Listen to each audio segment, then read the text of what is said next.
We've got some major news, everybody. Through Good Morning America, Disney has offered a sneak peek of Walt Disney World's new attractions for 2025, including The Little Mermaid, a musical adventure, the Magic Kingdom's Disney Starlight Parade, and Villains Unfairly Ever After coming to Hollywood studios. And between Good Morning America's TV segment and the Disney Parks blog, we've got several new important details, including a new update on when these Hollywood Studios shows are going to open this summer, the star of Villains Unfairly Ever After, the possible themed location of Disney's Villains Land at the Magic Kingdom, and is the Villains show going to be interactive?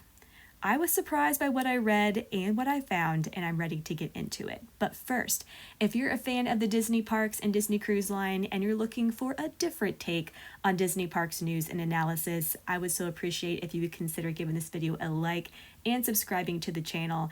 I don't like to repeat what everyone else is repeating. I try to find you something different you haven't heard before. Also, this year and moving forward are going to be huge for Disney Parks news due to the dozens of projects Imagineering is working on, and I'd love to have you along for the ride.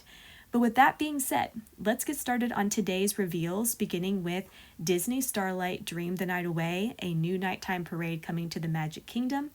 I've been wondering if this parade was truly new, or rather just an updated version or a reskin of Tokyo Disneyland's Dreamlights Parade.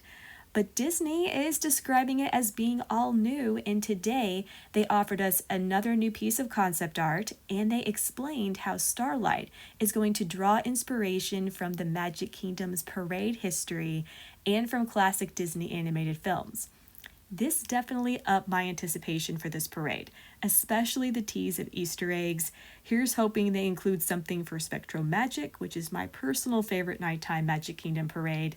But Starlight is also paying tribute to legendary Disney artist Mary Blair of Cinderella, Peter Pan, Alice in Wonderland, and contemporary resort fame.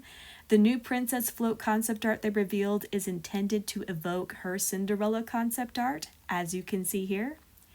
These little touches are very much appreciated in my book, and since Disney also noted films like Moana and Encanto will be present, I think this parade is going to be very well balanced in terms of representation with a little something for every generation. So I think this update from Disney was definitely a success. I am more excited about this than I was before. Now, I'm not going to spend a lot of time talking about the new Little Mermaid show, a musical adventure that's coming to Hollywood studios. Disney didn't reveal too much that's worth analyzing at the moment, but what I do want to mention is that the Disney Parks blog said the following about the show's opening timeline, which is that the Hollywood Studios Villain show will open this summer alongside The Little Mermaid, a musical adventure. This sounds like we're getting those shows debuting together on the same day. And this shocked me, to be honest, as I predicted Disney would open one show around Memorial Day and the other later in the summer in order to give guests more than one reason to visit and to be able to promote two new offerings separately. Offering them together and with them both being in the same park means they'll be competing with each other, and comparisons will simply be unavoidable. And let's be honest, all the buzz is going to be about the Villain show, not Little Mermaid. So unless Disney feels they need to balance out the crowds, are they opening Little Mermaid at the same time as Villains because they don't have a lot of faith in a Little Mermaid show? Are they trying to bury it, so to speak? And is this why it was delayed from its original 2024 opening date? I'm hoping Disney is opening at the same time for crowd control, but I still think the decision is a strange one, and I'm not sure if it's going to be to Little Mermaid show's benefit. Now, let's get to the big part of today's reveal, new information on Villains Unfairly Ever After at Hollywood Studios, and we got quite a bit of new information here. So in addition to the show opening this summer, along with, as we talked about, Little Mermaid show, according to Disney, the Magic Mirror is the star of the show, and Disney specifically noted Cruella, Captain Hook, and Maleficent, as well as catchy live musical numbers. We also got to see the stage and setup from previous concept art, but this time showing a lot of Disney villains. many of which are some real deep cuts. And this is so smart, in my opinion, because Disney fans are going to see characters they know and love, but which rarely, if ever, are acknowledged by Disney or seen in the parks. But here's another major reveal. The Disney Parks blog claimed that, in the end, for the finale, it will be on us, the guests, to make the final call about which villain was the most unfairly treated, and in a finale filled with dozens of villains waiting our decision. So again, is Villains Unfairly Ever After an interactive show? Are guests going to vote? Kind of like the former American Idol and Who Wants to Be a Millionaire experiences at Hollywood studios. Could there be a different ending each time you visit? If true, this puts a whole different spin on the show and its repeatability.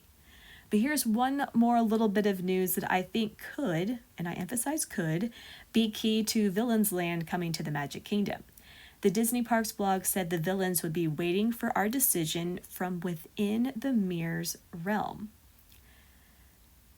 Since the Magic Mirror announced Villains Land for Magic Kingdom at D23, and the Magic Mirror is now the star of this show and the villains are in his realm, is the Magic Mirror's realm the name of Villains Land coming to Magic Kingdom? And is Unfairly Ever After introducing us to this world where we can later visit ourselves when it debuts at the Magic Kingdom? I believe I mentioned this before, but I think this show could be a promo within itself, and maybe, just maybe, we'll get our best look at the land and an idea of what to expect when it debuts this summer. And something else to mention. This year's Destination D23 is being held in August at Walt Disney World. Maybe Disney plans to show the media and attendees Villains Land at D23 around the same time as the show itself debuts. And if so, August may be when Unfairly Ever After arrives. Time will tell. But that is all I have for now, and for probably the next few days, as I'm heading to Walt Disney World as we speak to document what Imagineering has just begun at the parks. So if you want to stay tuned for that upcoming coverage, again, I would so appreciate if you would consider giving this video a like, hitting that subscribe button, and letting me know your thoughts on today's news, including when you think Villains Unfairly Ever After will open, and if the Magic Mirror's realm is either the name or the setting or both for Magic Kingdom's Villains Land.